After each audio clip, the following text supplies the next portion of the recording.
And we were talking, of course, how the session goes, and you're like, ah, okay, talking about ideas, and he started telling me the story. He had produced Collabo, you know, with P Square and Don Jazzy, and so he has a relationship with them. And he started saying how they wanted to leave home in Jos. You know, back then, many years ago, before, you know, then they were not even P Square. You know, they had a different name, and they all they wanted to do was entertainment. They just wanted to entertain people, and they had started doing that, and they had a following, but they wanted to go to the city. They saw their names in shining lights, and cut the long story short, they told parents, we want to go, don't go, you're not going to do well, this is what's going to happen, and look at where they are now. You know? They left. And they left. They broke SIM cards, put on the table, where they go. Nothing we, you know, you can't tell us anything. This is where our heart is, and it's such a strong, you know, you hear that you as a creative person, as a musician, you know, you gave birth to the song. But of course, not like the detail of what happened to them. You know, it's just inspiration. In the making of that video, you brought in some veteran actors, people. Your guys at the top. I think you'd agree with me. But it's not even that. It's the concept. Everything in that video, you see life, you see family, you see the community, you see culture, you see the modern life. How did you? It's teamwork. It's teamwork. Everything that I've done has always been teamwork. I'm the poster boy, because of course I'm the singer, I'm the face that you see. But there's always a great team involved. You know, great producers, songwriters, great director. Shout out to Mex, you know, for bringing such thoughts and a mood board to life. You know, so it's everybody. Even you, as my ogas here, you know, doing what you do, you also, you know, contribute in making this. Now, the music industry in Nigeria, for me, it has exploded. All kinds. Exploded a long time ago. And you can actually go to a party, and from start to finish, you will hear nothing but Nigerian music. But a lot of them seem to be playing one kind of music, danceable music. Right. How would you describe that industry now? We're doing well, yes, there's no doubt about that. But you're a musician. I'd want you to describe it. I think it's a genre of music and a genre of the market that feeds itself at the moment. You know, there's a ready market to buy it, and there's a ready gang of musicians ready to sell you the stuff. So it yields, it provides jobs. People are getting paid. They're enjoying the music. It's really exploded. Like, absolutely, it's generating income, you know, and adding to the economy in many ways. How come you've stuck with your kind of music? Mine is niche. You'd want to call it niche, but actually everybody listens to it, you know. But it's just that we are always in a dance party mood, you know, which corroborates we are the happiest people in the world. Which I don't disagree with, you know, but there's a sense of, there's a strong need for us to remember that variety is very key, you know.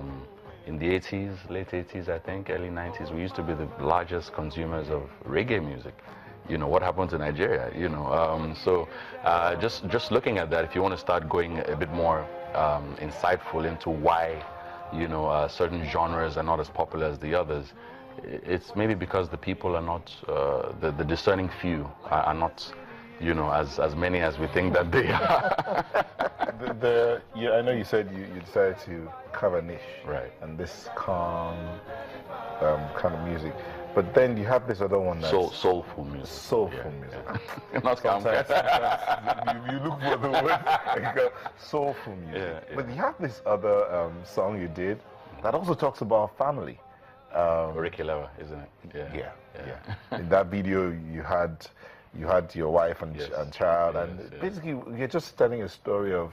I don't know if the producer could help us see that video. You're talking about how they met. That had Victor Lauto in it. Yes. Yeah. How they met. Well, basically, as Chigel as housekeeper Saka as the butler, you know, comic relief. It was, but a story told. You know, you're talking about a lover, your loved one, the only one, you know, in the person's, and vice versa, you know, in the person's life. The story, the visuals are talking about how. Let's listen a bit of it. Okay.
Okay, so fun things they were doing there, going back memory lane.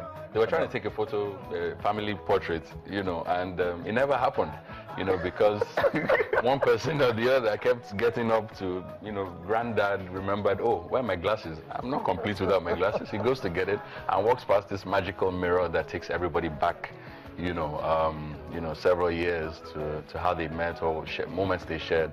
And it dissolves any form of, you can imagine how it is, people coming together, you know, to take a picture. There's bound to be friction. Exactly. You know, so it just eases all the tension, and yeah, eventually they take the picture. At the end of the day, the fact that you're able to look back and look at where you are now, what would you say would be your going forward? What next?